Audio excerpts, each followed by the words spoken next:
বাজার থেকে মাছ আনার পরেই তড়িঘড়ি করে আমার শাশুড়ি মা মাছ বানাতে বসে গেছে। শুরুতেই বলি, আমার শাশুড়ি মা কখনো কিন্তু আমাকে বিয়ের পরে মাছ বানাতে দেয়নি।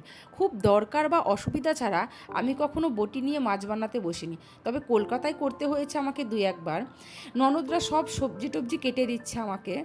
সব সবজি কাটার পরেই মাছগুলোকে নুন হলুদ তেল দিয়ে মাখিয়ে ফেলেছিলাম। আজ কিন্তু রান্নার দায়িত্বটা আমার ঘাড়েই পড়েছে। হ্যাঁ, তবে আমি একা করছি না, আমার সঙ্গে অবশ্যই আমার শাশুড়ি এবং আমার ননদরা না থাকলে এই প্রথম এতগুলো মানুষের রান্না আমি করতে পারতাম না। প্রায় 30 জনের মতো রান্না আজ আমি করছি, এই জীবনের প্রথম।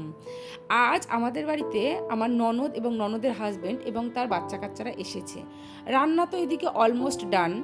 তারপর সবাইকে খেতে বলা হয়েছে। সবাই বসে যাওয়ার আগে একটু আড্ডা ফাড্ডা মেরে নিল। আমি আর আমার যা মিলে খেতে দিচ্ছি। প্রথমে বসেছিল আমার সব ননদরা এবং আরও তাদের বাচ্চা কাচ্চারা।